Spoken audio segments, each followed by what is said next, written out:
ఇప్పుడు తెలుగుదేశం పార్టీ గురించి మనకు కొత్త ఏముంది?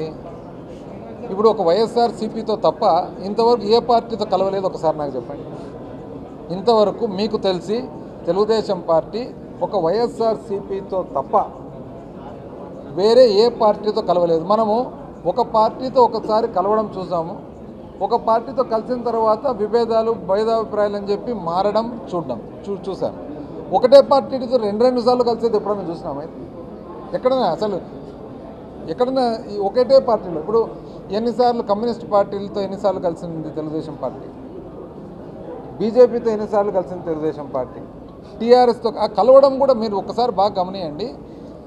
కాంగ్రెస్ పార్టీకి భారతీయ జనతా పార్టీకి కంప్లీట్గా ఐడియాలజీ డిఫరెన్స్, కమ్యూనిస్ట్ పార్టీస్కు బీజేపీకి కంప్లీట్గా ఐడియాలజీ డిఫరెన్స్. మన జనసేన పార్టీ ఐడియాలజీ మనకి ఇంకా క్లారిటీ రాలేదు. సో ఇప్పుడు ఒకవైపు కమ్యూనిస్ట్ పార్టీతో కలిసే ఉన్నారు, మరొక వైపు భారతీయ జనతా పార్టీలతో చర్చ జరుపుతారు, మరొక వైపు కాంగ్రెస్ పార్టీతో చర్చ జరుపుతారు. అంటే ఈ 4 పార్టీలు ఏవైతే ఉన్నాయో ఒక పార్టీకి ఐడియాలజీ కంప్లీట్గా డిఫరెంట్. అయినా అందరితో కలుస్తారు, అందరితో సంప్రదింపులు జరుపుతారు. మరి అంటే మాకైతే ఈ ఐడియాలజీ అర్థం, మా సింపుల్ ఐడియాలజీ ఒకటే పెట్టుకున్నాము. మనము రాజశేఖర రెడ్డి గారి ఆశయాలు, కామన్ మ్యాన్ని చూసుకోవాలా, బడుగు బలహీన వర్గాలకు అత్యంత ప్రాధాన్యత ఇవ్వాలా. సింపుల్గా ఇంత కాంప్లికేటెడ్గా పెట్టుకోలేదు.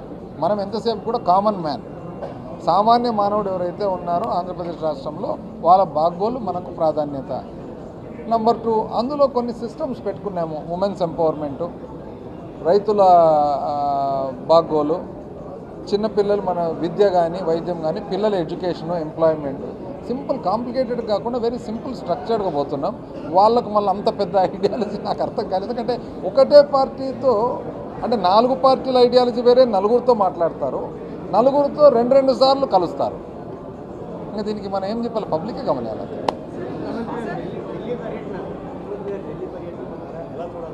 ముఖ్యమంత్రి గారి ఢిల్లీ పర్యటన యాజ్ యూజువల్ రాష్ట్రానికి సంబంధించిన వివిధ అంశాలు ఉన్నాయి. ఆ అంశాలు మాట్లాడేదానికి పోయినారనమాట.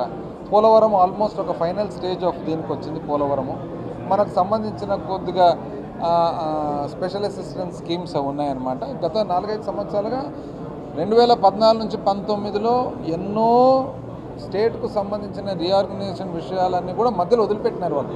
ఏది సంకీర్ణ ప్రభుత్వం అయ్యింది కూడా. మనం వచ్చిన తర్వాత చాలా దానిలోకి మనము క్లోజర్ తీసుకొచ్చినాము, సొల్యూషన్ తీసుకొచ్చినాము. ఎందుకు?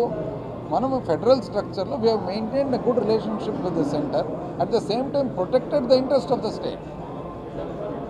అది మనం అందులో భాగంగానే చీఫ్ మినిస్టర్ గారు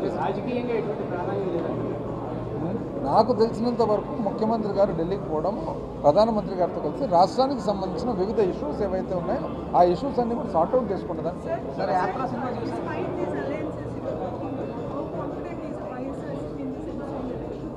From the beginning, we have only concentrated on our capacity, not on other people's capacity. See, the minute you try to depend and do piggyback riding on somebody else, that is when you get confused.